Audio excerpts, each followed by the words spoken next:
If you are caring for someone with Alzheimer's or dementia, this video is one of the most important things you will watch. Because there are mistakes, common, completely understandable mistakes, that millions of caregivers make every single day. Mistakes that increase confusion, distress, and decline. Mistakes made not out of carelessness, but out of love.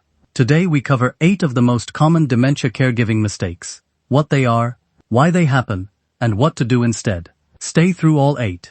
Because mistake number 5 is the one dementia specialists say causes more daily distress than almost anything else, and almost nobody knows they are doing it. Welcome back. Caregiving is one of the most demanding, most important, and most undervalued roles a human being can take on.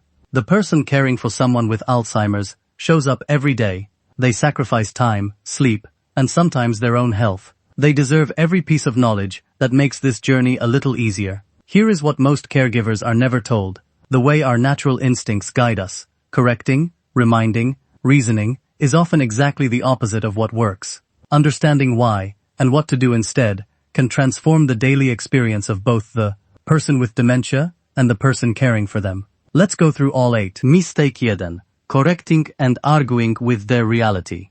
When someone with Alzheimer says something untrue, that their mother is coming to visit, or that it is 1975, every instinct says, correct them. Tell them the truth. But research shows that corrections do not stick. The part of the brain that holds new information is damaged. The correction fades within minutes. But the distress it creates, the grief of being wrong, that lingers. What works instead is validation.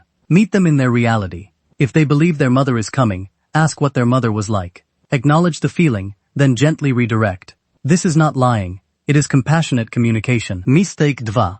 Doing everything for them. As Alzheimer's progresses, tasks take longer. So caregivers step in and do everything. Dressing, eating, personal care, because it is faster and feels like help. But every task a person still does for themselves, however slowly, is exercise for the brain. It maintains dignity.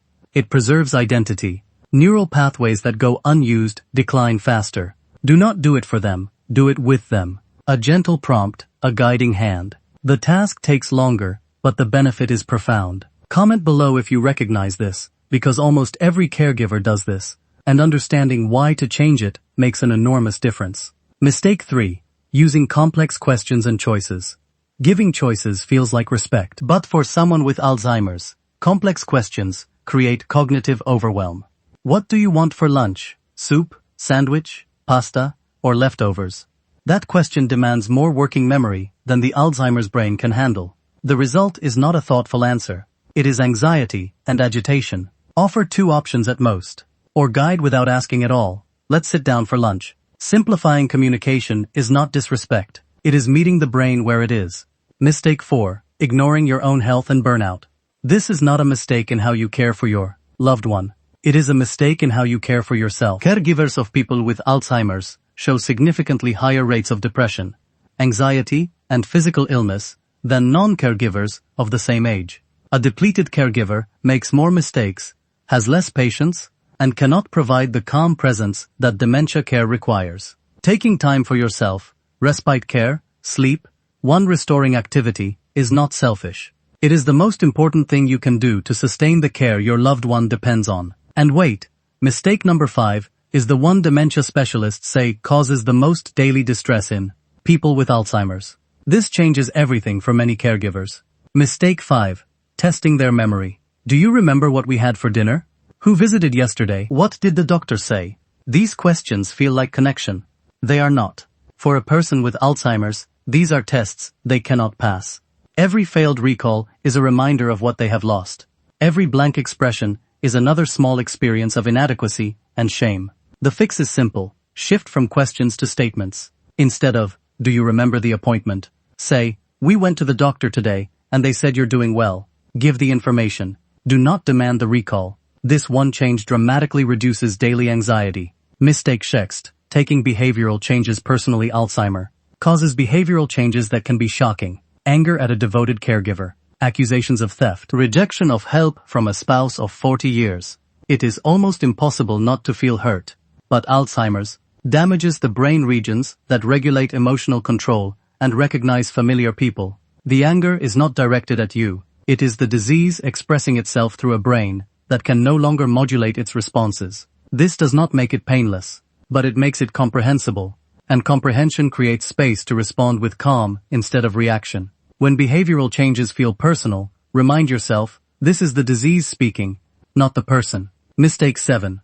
Avoiding the conversation about the future. Avoiding painful conversations feels protective, but families who never discuss wishes, care preferences, and legal planning while the person can still participate, face the most difficult experiences later. Early in the disease, most people with Alzheimer's can still express their wishes clearly. Power of attorney, advance directives, care preferences. These conversations are not giving up. They are giving the person with dementia the gift of being heard while they still can be.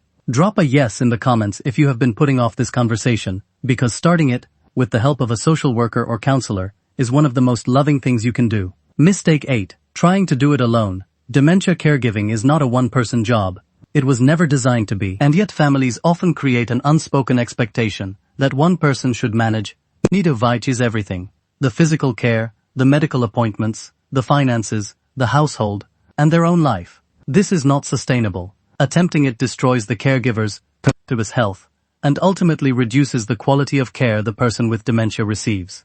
Asking for help is not weakness. Building a team, family members, community services, respite care, a support group, is how sustainable, high-quality caregiving is done. The families who navigate this journey with the most grace are never the ones who did it alone. If you recognized yourself in any of these 8 mistakes, hear this clearly. You are not a bad caregiver. You are a human being doing one of the hardest things a person can do, with imperfect information and enormous love. You now know that validation works better than correction. Doing with is more powerful than doing for. Simple communication reduces anxiety. Your own well-being is not optional. Memory testing causes distress. Behavioral changes are the disease. Future planning is a gift.